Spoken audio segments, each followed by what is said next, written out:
and we're always happy to have with us the founder of DailyKos and the founder of Civiqs with a Q.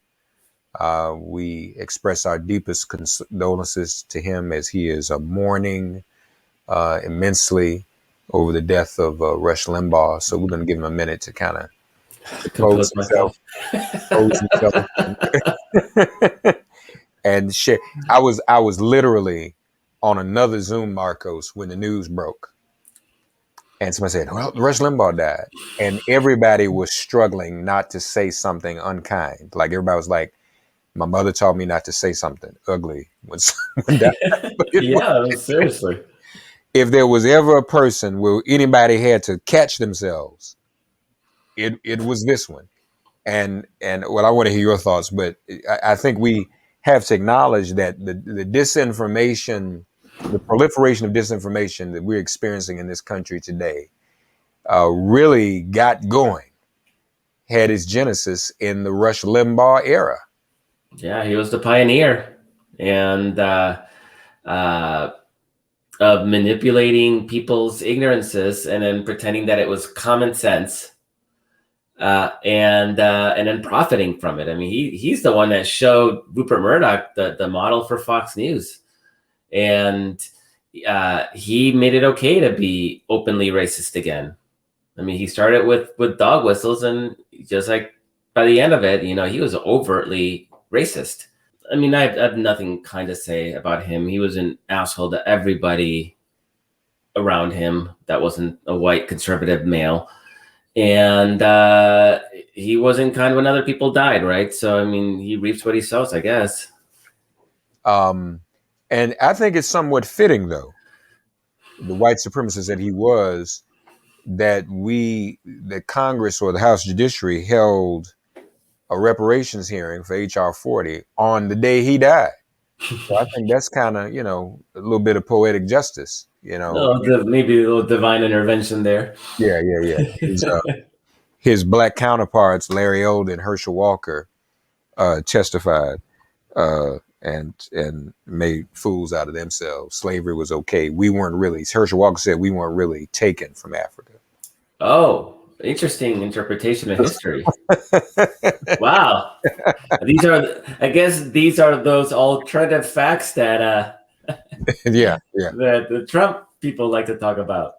And so much, once again, when you trot those kind of, they were Republican witnesses for the Republican side, of course. So much for, and Larry Elder, by the way, said that Africa was as responsible for the slave trade as America and Europe. But that further confirms that there's no hope, no agenda for that party to get itself together, change its approach. I mean, you still trotting people like that out. It was an extreme embarrassment during Black History Month. So, yeah, I mean, it's actually kind of fascinating. It sort of bleeds a little bit into the whole impeachment vote, where Republicans really had a chance here to make a clean break with somebody who had really tanked the Republican Party and its brand. Trump was only the third president in 100 years to lose re-election. I mean, doesn't happen very often. He lost him the House. He lost him the Senate. He lost him college swing voters in the suburbs. He lost the suburbs in general. I mean, he's somebody that's really damaged the party. And the only thing that he brought them, and he brought more of them for sure, he brought them old white rural voters. And yeah, there's a lot more of them that weren't voting than any of us, thought. And it's horrifying to know that there's this whole hidden deplorable contingent out in America. But the fact is that's a dying demographic, and every demographic that's growing is voted strongly and heavily for the Democrats, and so there's I mean, if I was a Republican and I didn't want reparations, I mean, I could think of many ways to push back without being raging racist about it. But apparently they have one speed at this point. Right. And there's the Adam Kitzinger and nobody else. I mean, But the bulk of the party, it's completely gone off the deep end, and they're just a party of resentment and hatred and anger, and God forbid, even the discussion of reparations be considered from the same crowd that's crying about being discriminated against because they're conservative, right? I mean, for a crowd that likes to talk about other people being snowflakes and being triggered, they are the most sensitive, just whiny people in politics. It's kind of amazing. And their arguments, quite frankly, in the reparations hearing was so ridiculous that it probably helped. There was not a credible argument. What were the arguments? I mean, well, just what I was saying, just a misinterpretation here. And here's the thing that they always fall back on. You probably can guess this. They're still on that same sheet of music they've been on for the past 40 years. The Democrat Party exploits African Americans. Oh. The Democrat Party is trying to win African Americans over with welfare and a handout. They don't even realize reparations is different from public assistance. So they can't do, and then they start talking about how the Republican Party was the party that freed the slaves. So they're just, and who hasn't heard that argument over and over? So they didn't even come prepared with a credible argument. You know what that argument is, Mark, and you know this. I don't need to tell you this. That's not an argument meant to convince Black people that Republicans are there for them. That's an argument to make white racists feel okay about themselves, and maybe not even the white racists, but maybe those suburban college-educated voters that they're leaving to think, well, you're not, we can't be the party of the racists if we're the party that of Abe Lincoln. But nobody buys that anymore. That ship sailed, and you can see that just in vote turnout, results, that those sort of smart college-educated white people are moving over to the Democrats. I mean, the obvious argument, Mark, is we can't afford it. The deficits, blah blah blah, deficit. I mean, that's to me the obvious argument, or maybe even say public assistance is a form of reparations. Did they try that one? No, they didn't even try that. Okay, so even that, like, what is welfare? Welfare is a form of reparation. They could come up with some BS arguments like that, but instead Africa is just as culpable. Come on, They're not even trying. Yeah, it's ridiculous. So we will see where that goes. In the meantime, help me understand why. After Trump has been deplatformed, when he lashed out at Mitch McConnell, the media just kind of picked it up as if it was still their responsibility to report on what he does. I was kind of disappointed in that. I'm a little more sympathetic for that. I mean, there's a battle for control of the Republican Party, and Donald Trump is clearly the dominant factor. You have most of the Republican Party sort of still bending the knee towards him. And so the fact that he can't, I mean, to me, the deplatforming means he just can't speak directly to people using he's got to go through filters. And so to me, that's less, I want to say ignore the guy, but he is the ex-president and he does control the whole, one of the two parties. I think it's kind of hard to ignore it. I think what I'd like to see is a continued effort on fact checking and in holding him accountable for the truth. And I gotta say, if we want to go back to Rush Limbaugh's death, I wasn't very encouraged because most of the stuff I saw in the media was talking about his none of it called him out for being a liar, for calling it being a racist. Like, they're still afraid to just state the obvious. I mean, shouldn't be controversial. He was overtly a liar. It's documented, reams of it. You don't have to, it's not an opinion. Right. He was a liar, but instead he was controversial. He was, what was the other word they used? He was there's a word that they used to somebody who basically is a Rush Limbaugh. I can't think of it now, but it was just, how controversial he was. I mean, just say it. But they can't. The media is still afraid to call a liar a liar. That's the bigger problem. But he put out a statement. Fact is, he's putting out a statement takes a lot more work than him sending out 180 tweets, and that's what he would rather be doing. Mm-hmm. I mean, he called into Fox. I mean, Fox is giving him a platform. Yeah. So interesting to me. He's not going to Newsmax to do his phoner. He's not going to OANN. So I'm not sure he knows damn well he can't quit Fox. Right. What, now that we saw what happened with impeachment vote, but first let's start with our side. Do you have a sense of what happened? 1 minute we were looking at witnesses, the next minute we weren't? Nobody knows. By all indications, Senator Chris Coons wanted to go on frickin' vacation.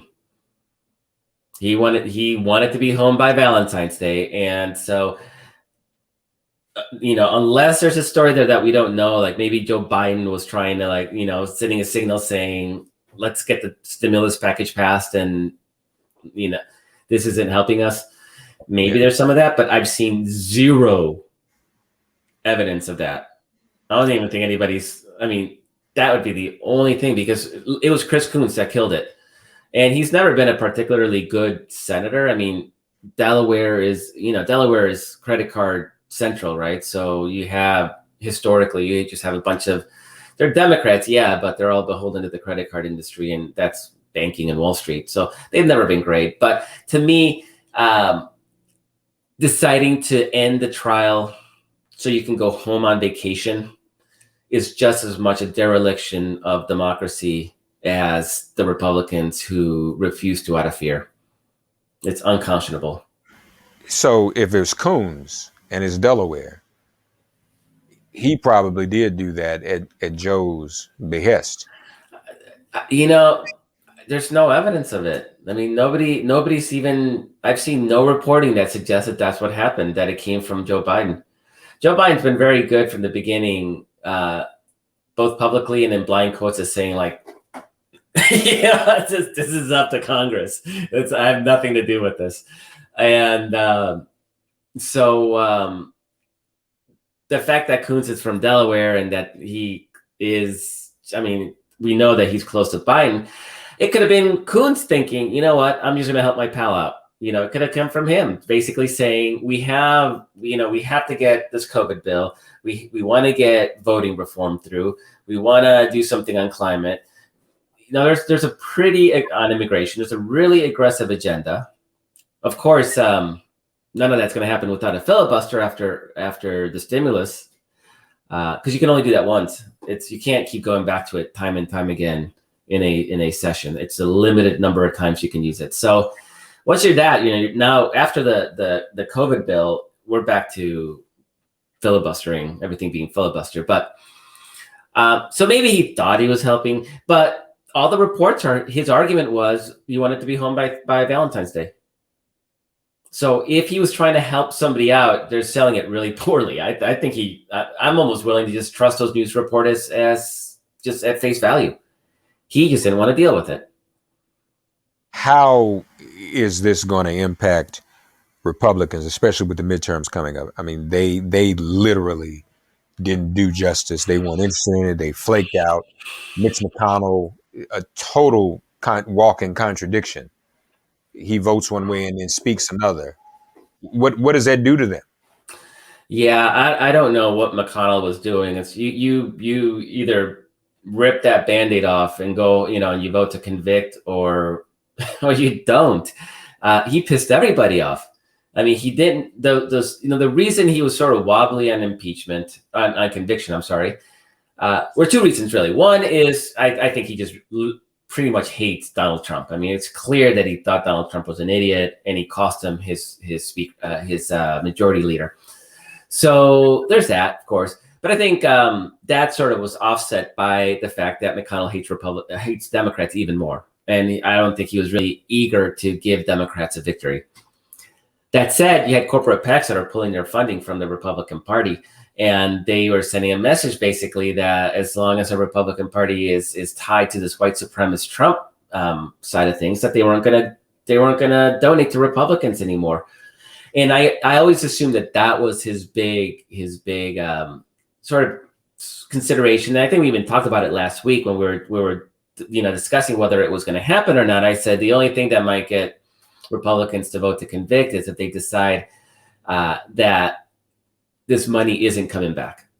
Like maybe some of these corporate PACs will quietly start donating again, in 3-4 months when they think nobody's paying attention. But a lot of them, Microsoft already said they're done for the cycle, right? So there's a lot of money that Republicans have now sort of left on the table, and they don't have a small dollar donor base like we do, thanks to Act Blue. So they are wholly dependent on those corporate dollars.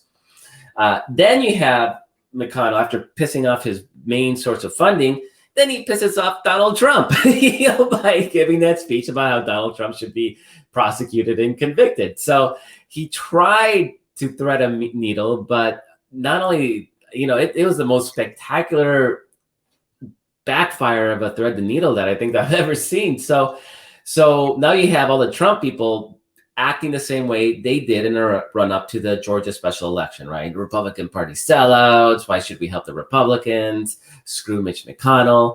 It's all rigged anyway.